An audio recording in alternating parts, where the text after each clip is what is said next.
You're probably working in a job right now, a job you don't like, working with people you don't want to, and earning way less than you'd like.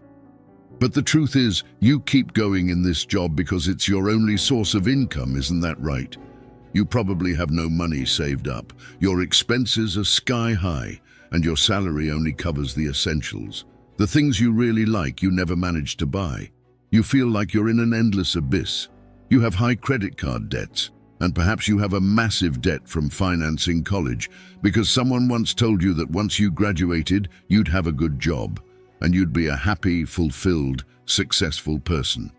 You managed to complete your studies with a lot of effort, but you never worked in the field you truly wanted. Now you're planned to get rich. All this seems like a distant dream. Now you see on the internet every day dozens of young people showing off trips, luxury cars, and bank accounts filled with money. Some have become rich, others millionaires, and still others billionaires. You look at all this and wonder, how did they manage that? What's the secret to being rich, especially those who got there so young?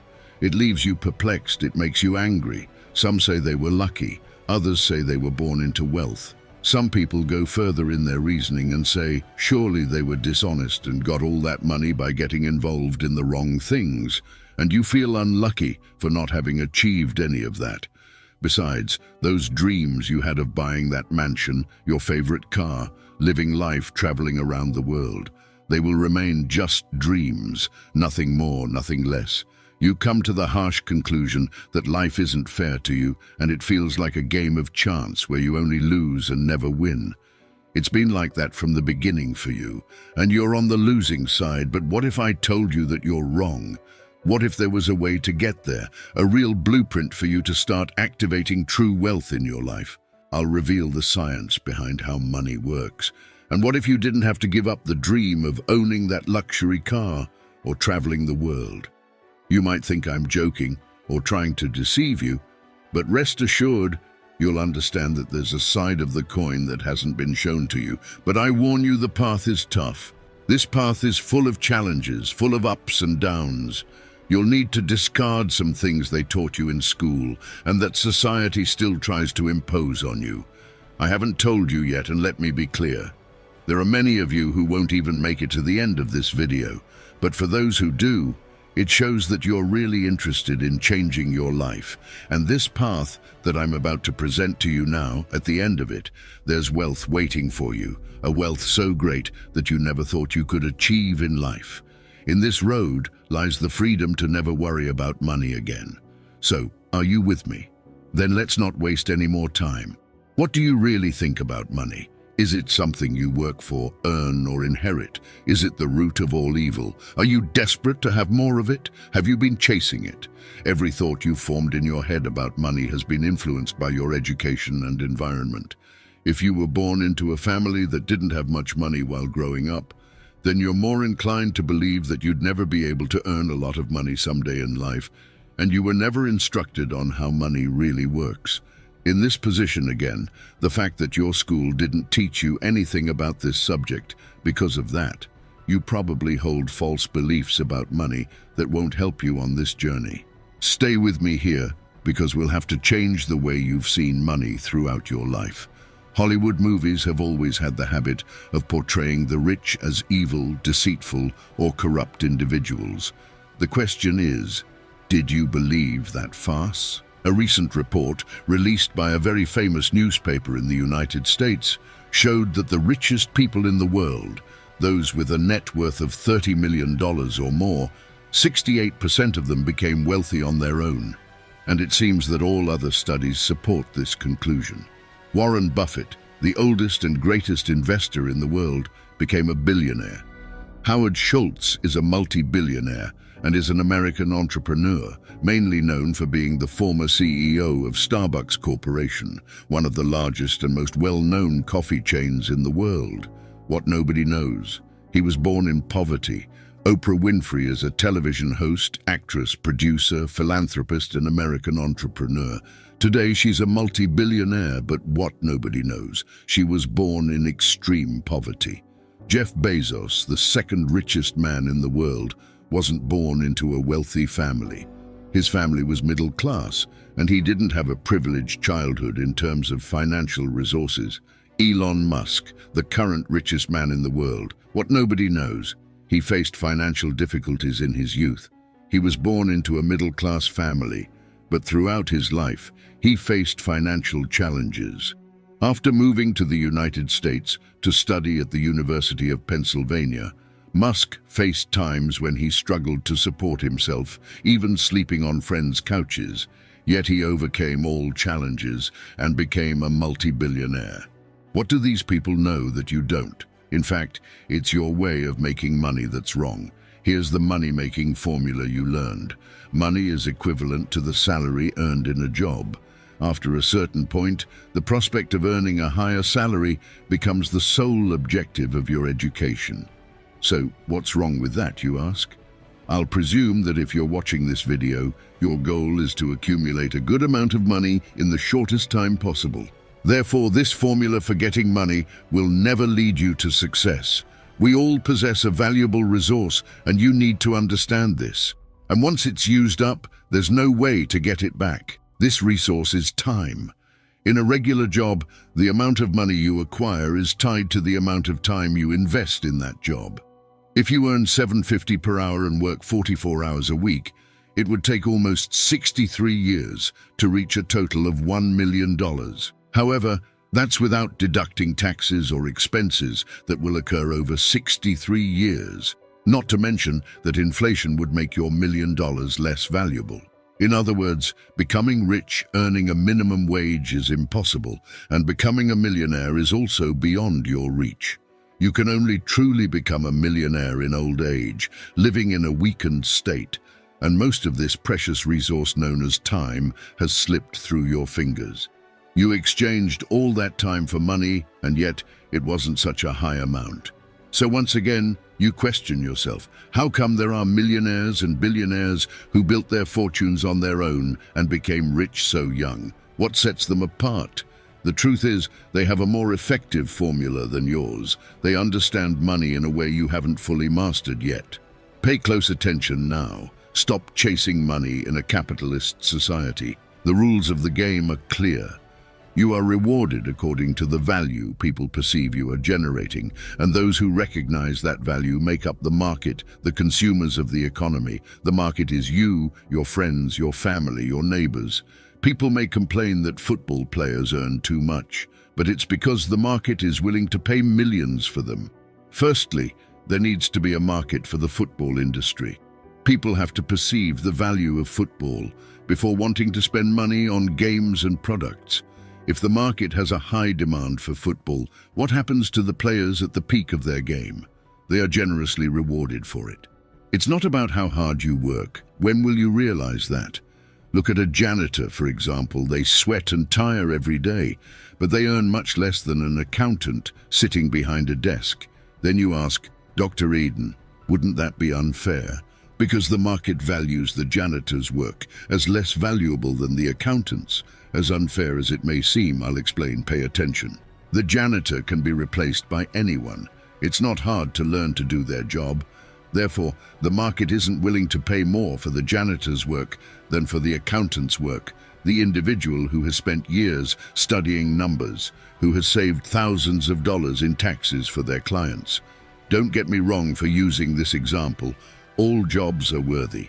I just used this example for you to understand that you will be rewarded according to the value you generate. If you generate a lot of value, you'll earn a lot of money. If you generate little value, and many people can perform the same function as you, you'll hardly receive much for it. So how can we increase the value of what we do? What makes people like Elon Musk or Jeff Bezos stand out so much, to the point that their earned value is extremely high? The answer is simple. They solve problems that other people couldn't solve so efficiently. If you solve a problem, money will start following you. If it's $1 million problem, the solution will earn you millions. If it's $1 billion problem, the solution will make you earn billions. Companies like Amazon solve the inconvenience of people having to travel from their homes to a store. The delay in delivery, offer more accessible prices, among other benefits. Not to mention all the other companies that Amazon hosts. And the problems these companies solve, Jeff Bezos helped solve $1 billion problem and was widely rewarded for it. If you're after money, then you're going the wrong way. It might seem illogical, but if you want money, it's not money you should seek. You should seek problems and, more importantly, solutions to those problems. Once you find the solution, build a business around it. That's it. Just solve the problems and money will come. So you must be wondering, do I need to create the next Amazon to get rich, or the next Facebook, or the next Google? You're kidding me, right? I don't even know how to program, and I don't have the money to start something of that magnitude, you might say. Hold on a second, okay? What did I just teach you? You're reverting to old thought patterns. Always start with a problem. Listen to the market around you. What are people saying they don't like? What are people asking for? What do people find frustrating? What do they consider incredibly inconvenient? This is a problem you can solve, and it's a problem worth solving. The final step of this business model for wealth is finding a scalable solution to the problem. Your solution needs to impact a large number of people. For instance, opening a restaurant isn't scalable. You're limited to the local area and the foot traffic of that area. Now, a franchise that's more scalable. If your solution is an app, once built, it can be scaled indefinitely online without worrying about production or shipping costs, since everything is virtual. You'll never build a scalable business in your job. Pay attention, your solution takes time to generate that money. Let's say you're a yoga instructor charging $100 an hour.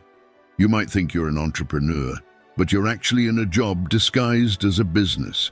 There's a limit to how many classes you can teach in a day, and thus your income is limited by time. However, if you create an online yoga course that operates 24 hours a day, 7 days a week, with classes you only need to create once, now you've created a scalable business. So don't get lost at this point. Automation also plays a significant role. Companies like ClickBank will keep your business running smoothly if implemented correctly. If there's something in your business that you can outsource or hire someone else to do, and it makes financial sense, assigning all tasks to yourself is detrimental. Even if you believe you're the best, there's someone out there who can do a better job than you. Once you've found the solution, your role is to ensure it can be accessed by everyone in your market. It's not about your ego or what you love. The market doesn't care about your passions. Now that you have a profitable business running with the right systems and processes in place, it's time to move forward and reap the rewards of your work. There are two likely options at this point: continue with your business or profit from the sale. This is acquisition, when someone buys the solution around which you've spent years building a business. This includes Instagram being acquired by Facebook for $1 billion, or PayPal being sold to eBay for $1.5 billion, of which $165 million went directly into Elon Musk's pocket, among numerous other acquisition events worldwide. This is where all the effort you invested in building your company pays off. If you decide to keep running your business, there are several reasons to do so. Maybe you love the company you've built and want to keep it. Perhaps you believe you can add more value to the company and sell it in the future for a higher price. Maybe the business operates passively in the background, and you don't need to dedicate much to keep things running. Or maybe it's a combination of these factors. Either way, you've made it. You solved a problem that the market wanted to solve and were rewarded for it. And now what to do? Was it all a matter of luck?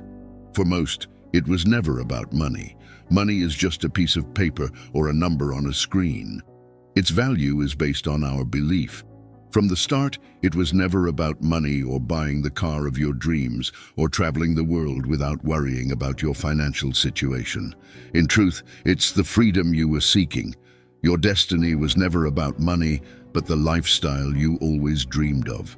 It was about the feeling and the ability to do whatever you want, whenever you want, without ever having to think, can I afford it?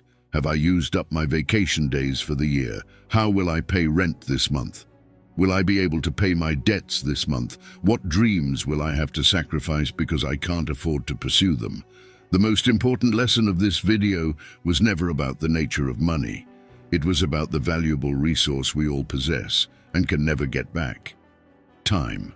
Is it worth giving up a significant portion of your time for a job you probably don't like? Is your life destined to work, go home, watch TV, sleep, wake up the next day, and repeat the same cycle until retirement? How many more hours of your life are you letting slip away because of this pattern? Well, maybe you're okay with this reality. Perhaps you have no other choice but to follow this path for now. And if that's the case, there's nothing to worry about. The biggest contribution this video might have given you was a bit of entertainment and perhaps a change in perspective. But there are those who watch this video and understand the other side, those who wish to never have to worry about money again. And that's why I feel the need to remind you: stop chasing money, chase problems and find solutions to those problems. This is the formula by which all money is earned. If you want freedom without ever having to worry about money again, then let's solve the problems. That doesn't mean you'll be happy at the end of the road. It doesn't mean you'll feel fulfilled. Only you can answer that question. But since it's about your freedom that we're talking about, then perhaps it's worth pursuing. And there's your formula for wealth. Of course, I omitted many complexities in this video. The topics on money, business, and entrepreneurship are too vast to cover in a single video like this, and it's essential to remember the original point I made at the beginning. Most people won't succeed for various reasons, but the most crucial part is to take risks, but don't be irresponsible, right? Take calculated risks. Anything worthwhile always comes with risks, so avoiding risks means putting an end to your wealth before it even begins. And if you're doing something that's not directly related to a business but rather a job and want to earn more money, ask yourself, what problems am I solving? This may lead you to find ways to better monetize what you're doing, including your job and career. If you can solve more problems and find more solutions in your workplace, is there something you can do to earn a higher salary? I'll close with the same message I repeated countless times in this video. Stop chasing money and start chasing solutions to problems. Congratulations to you for reaching the end of the video, and thank you very much for watching. I wish you all the success in the world, and please type in the comments: I made it to the end. Remember that this is part 2 of this video. Part 1 is in the first pinned comment, and if you want part 3, comment, I want part 3. A big hug, and until the next video.